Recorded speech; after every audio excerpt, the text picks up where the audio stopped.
Salam sejahtera untuk kita semua. Marilah kita sejenak mendengarkan firman Tuhan. Tetapi yang ada ialah kematian yang mengerikan akan penghakiman, dan api yang dahsyat yang akan menghanguskan semua orang durhaka. Ibrani 10 ayat 27. Hidup adalah sebuah pilihan. Memilih untuk menjadi setia dan durhaka adalah pilihan hidup kita sebagai manusia. Namun dalam setiap pilihan ada konsekuensi yang harus kita terima. Entah baik atau tidak, tetapi itulah hasil dari tindakan kita. Begitu juga dengan kepercayaan kita kepada Tuhan. Bila percaya dan setia kepadanya, maka konsekuensi keselamatan akan kita nikmati. Namun, jika tidak percaya dan tidak setia kepadanya, maka konsekuensi adalah hukuman akan menjadi bagian dalam hidup kita. Firman Tuhan hari ini berbicara tentang karya Allah di dalam Yesus Kristus yang telah membuka jalan yang baru bagi kita. Allah mau supaya kita datang menghadapnya dengan hati yang tulus dan keyakinan iman yang teguh. Ketika kita menerima Yesus dalam hidup dan percaya bahwa Dia telah menebus dosa-dosa kita, maka oleh kematiannya di kayu salib itu, kita dimerdekakan dari dosa dan dikuduskannya.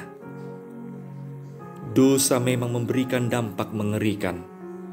Maka jangan anggap remeh dosa, sebab dampak dari dosa adalah kematian yang mengerikan dan api yang dahsyat yang akan menghanguskan semua orang durhaka.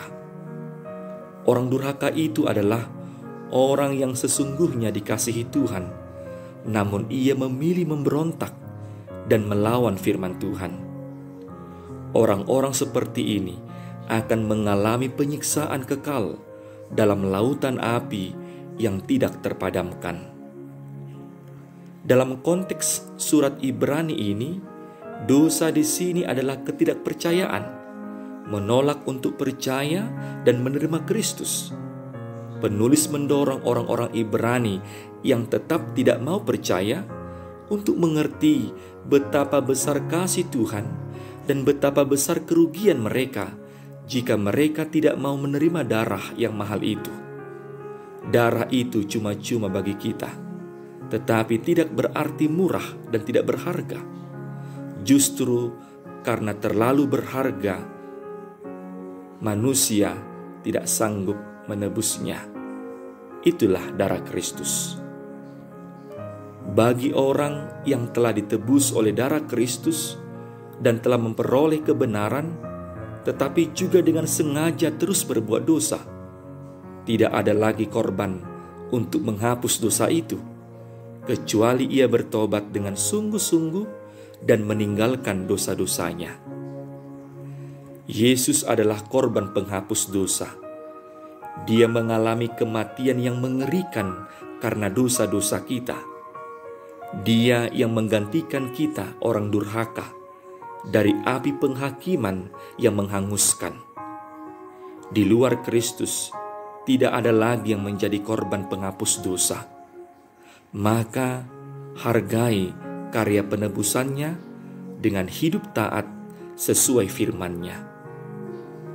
Ketika kita sudah mengetahui kebenaran di dalam firman Tuhan, kemudian melakukan hal yang bertentangan dengan firman tersebut, bukankah itu artinya kita sengaja berbuat dosa dan memberi diri masuk dalam penghukuman? Kalau seperti itu, tidak ada lagi korban untuk menghapus dosa kita. Tetapi yang ada ialah kematian yang mengerikan akan penghakiman dan api yang dahsyat, api yang menghanguskan semua orang yang durhaka. Pengampunan dosa hanya berlaku bagi mereka yang mau percaya dan menerima Yesus sebagai Tuhan dan Juru Selamatnya.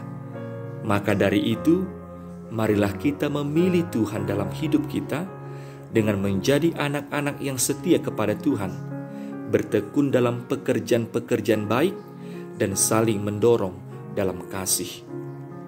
Saudara yang dikasihi Tuhan, semua manusia memang berdosa. Tidak ada manusia yang tidak berdosa.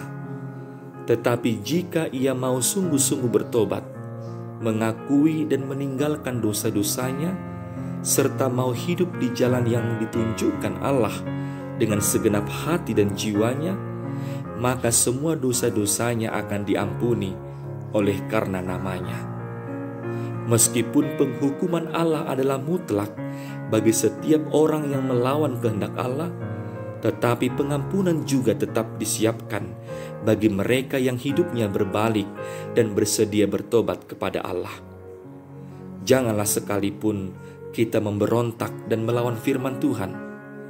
Tatkala firman Tuhan menegur kita dan menghajar kita, maka minta ampunlah di hadapannya dan akuilah dosa dengan sungguh-sungguh. Maka Tuhan pasti akan mengampuni kita. Inilah yang dikatakan firman Tuhan dalam 1 Yohanes 1 ayat 9. Jika kita mengaku dosa kita, maka Ia adalah setia dan adil, sehingga Ia akan mengampuni segala dosa kita dan menyucikan kita dari segala kejahatan.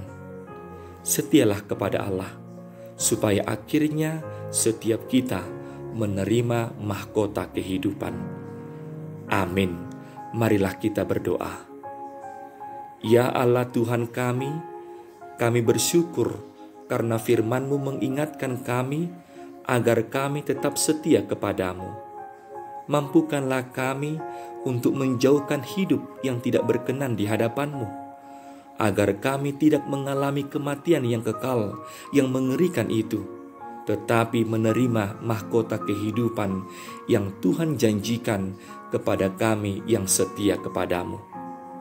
Ajarlah kami untuk selalu merenungkan firman-Mu dan selalu melakukannya dalam kehidupan kami setiap hari. Di dalam Yesus Kristus Tuhan kami. Amin.